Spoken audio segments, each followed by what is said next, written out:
I mean, what was that like for you? I mean, obviously, you know, what were your thoughts when you decided to run for president? I mean, obviously that's a massive, massive thing. It's a huge commitment, win or lose, whatever. I mean, how was your experience with that? Like, was it good? Well, there were two distinctly different experiences, like two parallel universes. My experience of everything that you guys have been talking about was horrifying, and brutal, and personally brutal. Really, Tulsi and I were what they did to both of us. But voters were wonderful. And I'm sure you felt this when you run for Congress. I mean, I felt that the voters, you were mentioning Nevada, South Carolina, New Hampshire, Iowa. I think the American people have the dignity and the decency and the intelligence that is required. You know, Thomas Jefferson said the only safe repository for power in the United States is in the hands of the people. And I not only viscerally feel he's right based on my experience, but I also see the tragedy as the way the political establishment, which should be the conduit that facilitates the emergence of the democratic will of the people, more often than not, because they're under the same corporate control that the media is under and everything else, serves to thwart the will of the people, much like you were talking about with Iowa being a perfect example. So having been within the belly of that beast, I feel informed, you know, information informed.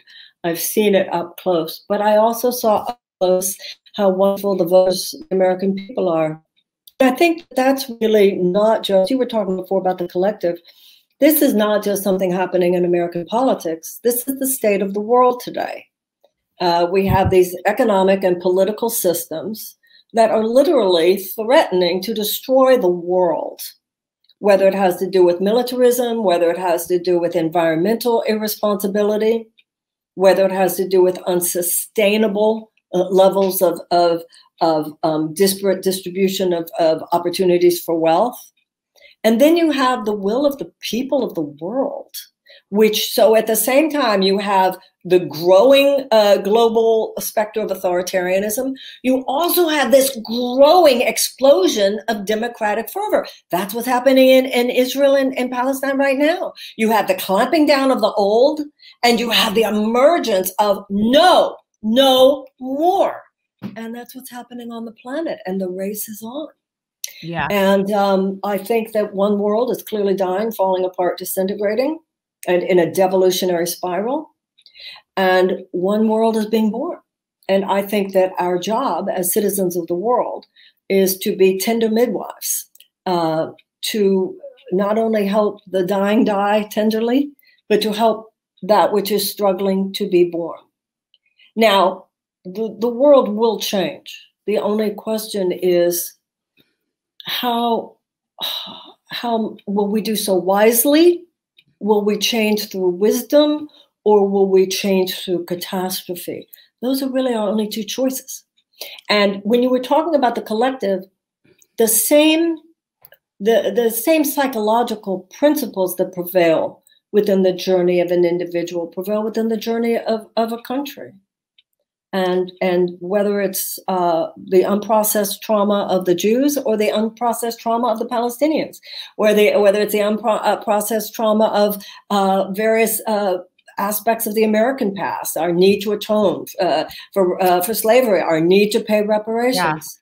Yeah. All of this, we are now in the 21st century, and the wisdom requires that we be far less mechanistic in our perspective, that we go deeper, that we don't just treat symptoms, we address these deeper causes. And until we do, there will be these terrible problems. And when we do, we will begin to turn the corner. Speaking with Marianne Williamson, renowned author and former candidate for president of the United States. You know, one of the things that you just mentioned, which I think is very important, is this idea of being able to let go. You know, we really try not to talk about our congressional representative, but I think Wasserman Schultz is a prime example of somebody who you're literally going to have to drag her out by her cold, dead hands, because that's the only way she's going to leave politics. And I think that that's true of I really don't want to talk. I hate it, she's very toxic in my ether. Yes. Like, well, Marianne would definitely agree with that. And that's but I think that she's emblematic of a very big problem in politics. You see it on both sides where, and especially this, it's much more so, I think, on the Democratic side right now, because there's much more of an uprising of non-corporate change within the Democratic Party that is attempting to take over. And a lot of these old guard individuals are not going to walk away voluntarily. Hell, Charlie Crist is running for governor again in the state of Florida. Not go voluntarily. Alcee died in his seat with stage 4 pancreatic cancer and yet ran with it last time. So yeah, nobody's going voluntarily. And so I'm curious as to how you see this evolving. Do you really think that people are just going to, arbitrarily step away? They pick their successors. That group has already chosen Pete. They've already chosen Amy. They've already chosen Pelosi will leave, and they've already chosen Hakeem Jeffries. They have their corporatist replacements. They got rid of Perez, and Harrison is somewhat better, but he's still that corporatist mold. So they plan their successors. They plan their succession, and like you said, they plan them years in advance. Yes. I don't know if she has picked her successor, if that's going to happen. I have somebody in mind that we know that's in the state house right now. That's a good friend of hers. That probably would be that person. No, but I don't know that. Our representatives tend to choose their successors. Yeah, but I personally think, and this is just my opinion, Debbie is a career politician in the truest sense. She's never had a job outside of politics. She literally went into the state house at the age of 22, I believe. So this is somebody who has always been there. And I truly believe, because she's amazingly, she's been in politics, elected in Broward County for 30 years. I think she'll go another 30. I don't think there's any reason, unless she, literally gets voted out, I don't really see her leaving. And I think that's true for a lot of other people. I think and that also leads to the issue of gerrymandering, which is a very serious problem, and we're dealing with it again because we're not going to know what our districts look like, at least until sometime next year.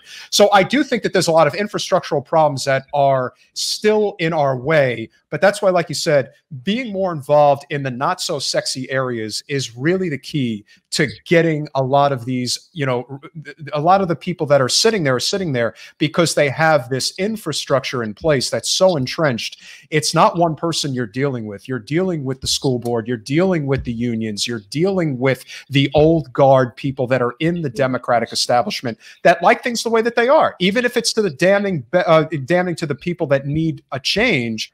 Their attitude is, well, it's the way we want it, and that's it. People be damned, so to speak. But I do think that is more or less how it's going to happen. Like you said, I think changing that infrastructure at the ground level is very important, and recognizing the value of being involved, even though it's not as easy for a lot of people. I think we try to set as good an example as we can.